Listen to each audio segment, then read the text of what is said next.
Kenapa harga beras tiba-tiba naik? Kenapa barang impor tertentu bisa masuk begitu mudah padahal jelas-jelas dilarang? Dan kenapa usaha kecil seperti konveksi, penjahit rumahan, dan UMKM tekstil harus bersaing dengan barang bekas impor yang harganya tidak masuk akal murahnya?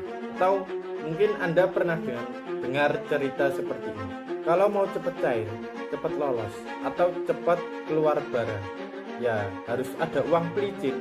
Bagi sebagian orang itu sudah dianggap biasa.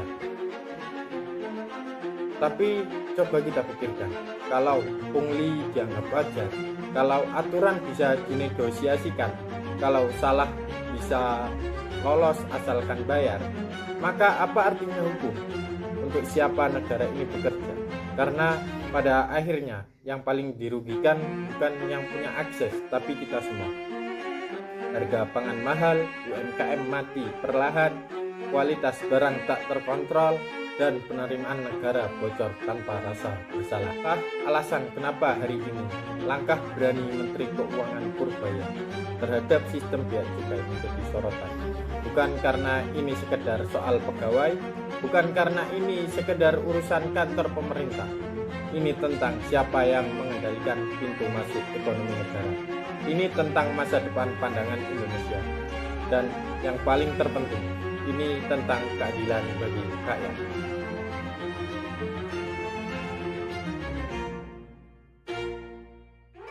Kita menyalahkan sebelum kita memuji dan sebelum kita menarik kesimpulan, mari kita berpikir sejenak dan bertanya, mengapa negara sampai mempertimbangkan mengganti peran 16.000 pegawai bea cukai?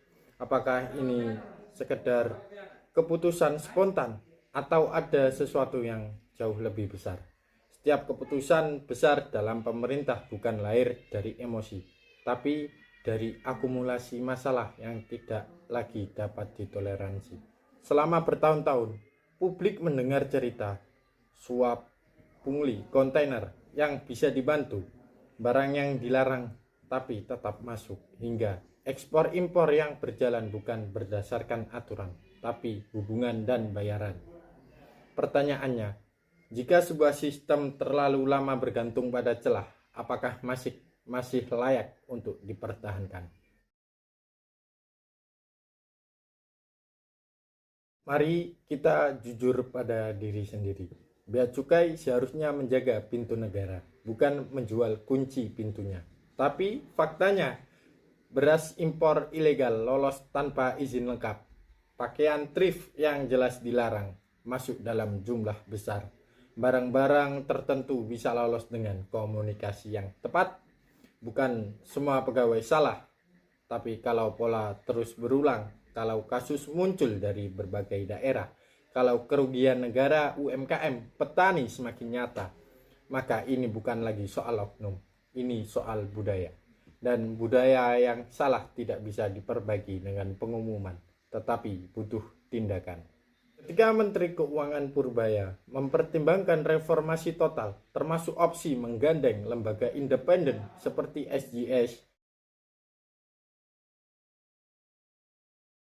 banyak orang kaget.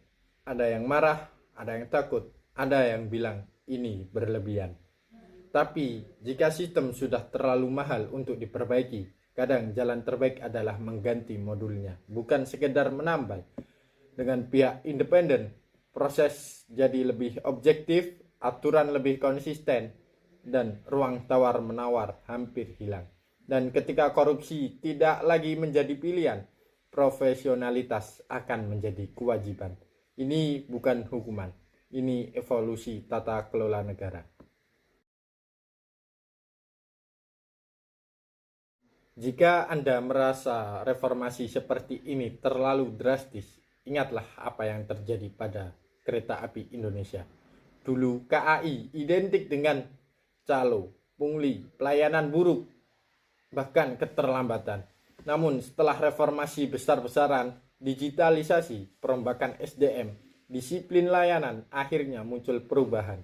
Apakah mudah? Tentu tidak. Apakah banyak yang menolak? Sangat banyak. Tapi hari ini siapa yang menyangka bahwa KAI sekarang jauh lebih maju? bersih, dan layak dipercaya. Reformasi selalu terlihat keras sampai hasilnya muncul. Mari kita renungkan, jika negara takut menyentuh sistem korup, jika pejabat ragu karena takut protes pegawai, jika pelayanan publik terus tunduk pada kebiasaan lama, maka siapa yang membayar harga akhirnya? Petani yang kalah dari beras ilegal, UMKM tekstil yang mati oleh thrift import, masyarakat yang membayar harga logistik lebih mahal, negara yang kehilangan martabat di mata internasional. Jadi, hari ini, apa yang dilakukan Menteri Keuangan bukan sekedar keputusan administratif. Ini adalah pesan. Negara tidak boleh takut berubah hanya karena yang nyaman merasa terganggu. Karena pada akhirnya reformasi mungkin menyakitkan sebagian, tapi korupsi menyakitkan seluruh bangsa. Dan sejarah selalu mencatat, perubahan besar tidak datang dari diam, tapi dari keberanian untuk berkata, cukup, sekarang kita perbaiki.